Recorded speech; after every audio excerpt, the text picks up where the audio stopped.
Guys, I don't think I'm coming back. I'm staying in Africa.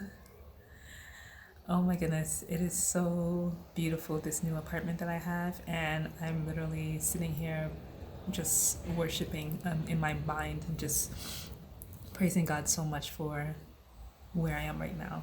If you would have told me a year ago that I would be here, oh my goodness. And it's just like a testimony to like being persistent and being faithful, for sure, for sure.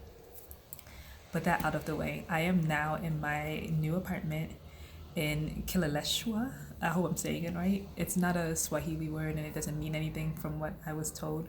It's just the name of the area, part of Nairobi that I'm in Kenya. And I'm thinking of doing an apartment tour. So if you want to see that, leave a comment below, or, you know, find a way to hit me up or tag me and say, yes, you should definitely do an apartment tour. Hi everyone, so you said you wanted to see a tour of my new place, and I am very sick and look crazy, so you probably hear it in my voice, so you're not going to see me. You're just going to see my beautiful apartment here in Africa. So this is the living room, and as you can see, we have a nice TV stand also. The TV connects to Netflix, YouTube, and other streaming programs. So I have Netflix on right now. It's on pause, so you can just hear me speak. These are the beautiful living room curtains that bring so much light into the space. And I don't really know if this video is doing the living room justice, but this is called allegedly a studio, and this is clearly way more than a studio. It's a one-bedroom apartment is how I'm calling it. But thankfully here, the apartments can come furnished, and still I'm paying the same rent that I was paying in the US for this whole space to myself, which is outrageous. So I'll see if you guys will ever see me again. But here's the rest of the living room. Let's take the living room from the back end. And you're starting to see the kitchen over there, but I'll get to that in a second. I just got my apartment clean, so I'm taking advantage now of doing this video before I mess things up again. So let's go to the kitchen. This is a whole studio apartment, quote unquote, kitchen. Complete with an island and bar stools to sit on for breakfast. They provide water as well, thankfully. That's my little fridge. Modest, but it does the trick.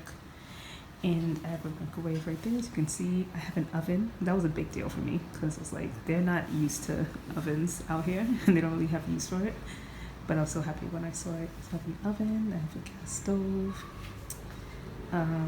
you know, nice counter space. That's all some of my groceries, and my kettle, and then clean dishes. They clean the dishes for me also. It's so sweet. So dishes washed, sink there, and my little tote bag for grocery shopping. I don't know if I want to, I'll show you guys the bedroom, why not? Not much is going on up there. So I unpacked a bit, but this is the entryway into my beautiful bedroom. And that's the nice queen size bed with even more natural light coming in from there.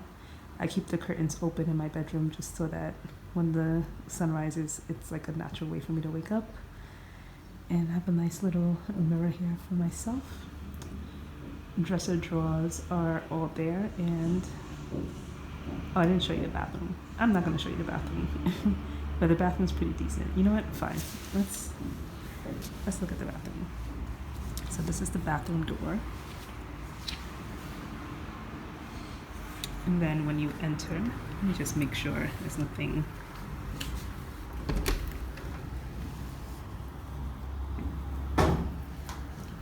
Okay, I guess it's not too bad. This is my bathroom. Yay. Has a nice window up there, toilet, sink, and shower. I'm not gonna go too much in there because there's like stuff in there that I don't want you to see. But yeah, this is my beautiful abode. But it's so spacious. It's called a studio apartment. This is anything but a studio. If this was in New York, I don't know how much I would be paying. But I'm paying literally what I was paying when I was living in New York City, but living with 3 other people. So you can imagine. And this is like an entire space to myself, which is exactly what I wanted. Because I wanted to have my privacy. I wanted to be able to, like, you know, film these videos and not have to worry about interrupting anybody, etc. The place is a lot, and yeah, I just have to say, for what it is, it's a lot cleaner than the area that I was in before. It's not in a crazy busy area. Yeah, it's a little tucked away in, which means that I have to take an Uber anywhere I want to go, but I don't really mind that because Ubers here are like $1 to $2 max for the places that I'll be going around here. So I'm totally fine with that. I'm living closer to a lot of people who I know here in the area, so I can hang out with them also. And it's a lot more secure. Like, there are 2 gates that you have to pass through before you can enter into the compound, which I just love it. It's just all great. You can hear the birds chirping. It's not crazy noise and traffic anymore. I don't have to feel anxiety around that. In the area that I'm at, it's so much better. But it kind of goes into what I wanted to discuss about just my time living here thus far, which is just where people can benefit from these kind of perks and where they can't. And you know, feeling kind of, sorry, I'm just drinking some tea because I'm feeling under the weather. It's starting to hurt my spirit a lot because, so there's a couple of things, and I actually took notes and I left it. So I think I'm gonna stop this video and I'm gonna go get my notes quickly. Sorry, had to pause and get my food. I'm hungry. Let's see how this tastes. But yeah, I was saying that there are several millionaires, African millionaires to be specific, that have more than the capacity to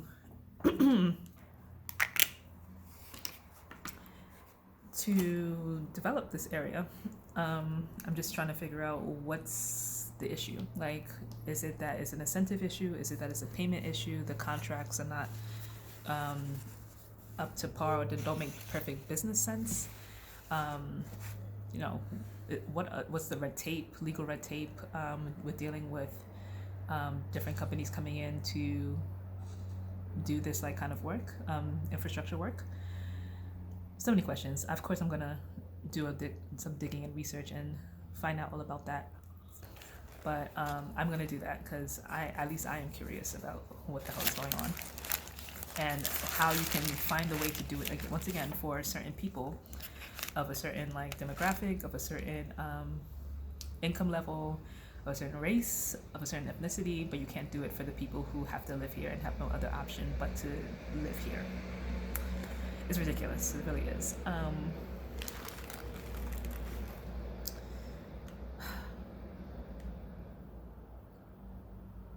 It also begs the question of, like, what do we think about ourselves? Like, that's what I've been asking myself a lot since I've been here.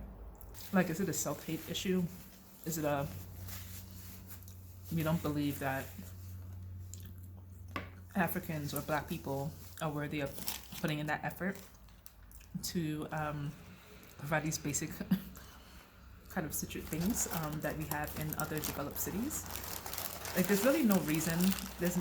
My conclusion after being here for a month is that there's really no reason for the underdevelopment of Africa outside of us not just caring enough about looking better. and knowing that we have the capacity to do it. Like, we have the one of the most populous continents, and it's about to be the most populous continent very soon on the planet. We have more than enough people who need jobs. Employ some people to do all of this infrastructure work. We talk about it all the time, right? In the US, like when we're trying to build jobs, we said infrastructure jobs. Like, let's get more people, repairing our bridges, repairing our roads, blah, blah, blah.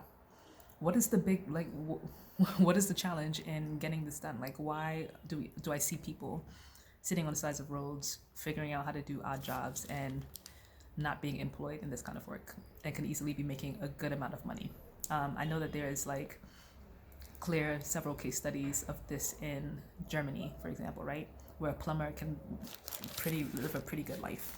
I'm just trying to figure out why we don't think that we can do better, or if we believe that we don't deserve better, or is a internalized racism and internalized colonial mentality that makes us start to act like the colonizer and colonize each other.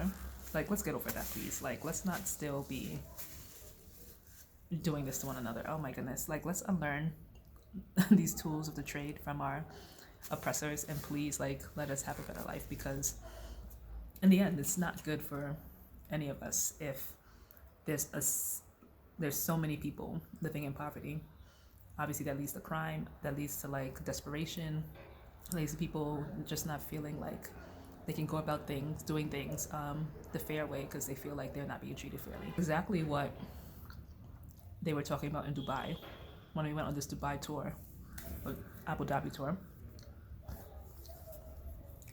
The leaders there knew that if they wanted to have a country or a state that was pretty much crime-free, which according to the statistics reported by our tour guide, crime rate in Dubai is, I don't even know why they even bothered to say 0.0000 whatever, because it was like pretty much nil. And of course, I would love to dig up that research and just double check that to know like there really hasn't been any serious cases of like violent or very criminal acts in Dubai. But if it's the truth, the facts show that when you invest in making sure that people are well taken care of, you don't have to worry about all of this like safety issues, or all of this being cheated, or not feeling like free to just live and not feel like your livelihood is threatened, because everyone is good and as everybody's being taken care of by the state. And Dubai is doing way better than the US. It's probably more on par with like Singapore, which is like the ultimate goal that everyone feels like that's the utopia of the world. But it's like you have to spend money. You have to invest in people, you have to invest in infrastructure, you have to invest in making sure that the quality of life is like decent for everybody. And again, Africans, do we not like each other? Do we not like ourselves? Like, what is it that we're doing? Or what is it that we believe about ourselves that's causing us to do this to ourselves? And why do we only believe that people of a certain color, of a certain ethnicity can get it? Okay, they're here claiming that they want to make our lives better. All these NGOs, all these people from multinationals coming in and saying, okay, we want to build jobs and create, more infrastructure for you guys. How's that going? And yet you're going above and beyond to pave their roads and make sure that everything looks fine and dandy for where they live.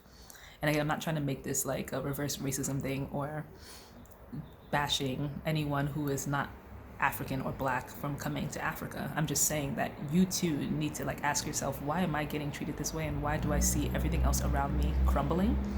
And what responsibility do I have to say like, hey, I'm happy that you are taking care of me, I'm well taken care of, but make this for everybody. Like, make this something that everyone can enjoy. Because like I love this apartment, like I love this place. I'm questioning if I'm coming back, because for the same amount of money that I'm paying in the US, I'm getting way more here.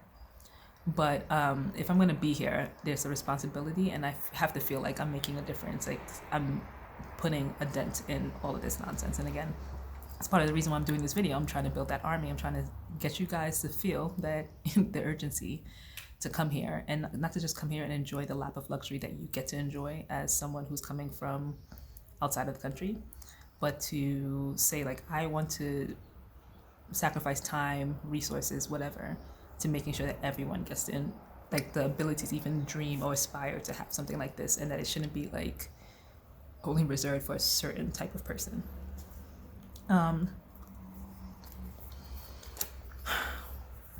I can go on and on about that. Again, I want to write a blog post about it rather than going on video. This is just a snippet of like some of my thoughts on this issue. So I do invite you to visit my blog, subscribe, read, and ask me any questions that you feel like I still haven't addressed, or feel free to push back.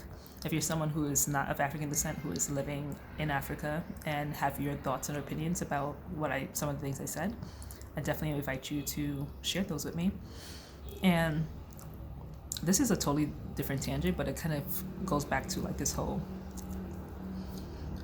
how do we think about ourselves, and if there's proper infrastructure, we wouldn't have to be so nervous about safety. I'm talking about crime rate, right? On my ride to the spa yesterday, I was in an Uber ride with someone named Peter. Now, Peter made me very antsy, not because of him being friendly or talking to me, which is not usually normal with the Uber drivers here. They usually just get you to where you need to go. But the questions that he asked me just made me start to feel like he was fishing to see if I was somebody he could take advantage of. And I've seen that a couple of times here, actually more than a couple of times. So outside of them just doing what they need to do to get you from point A to point E or point B, they will try to test you sometimes and see if you know the lay of the land, if you're from here. So first, as soon as I speak, you hear my accent, unfortunately. Like, there's nothing I can do about that. I was born in America, although people think I'm British for whatever reason.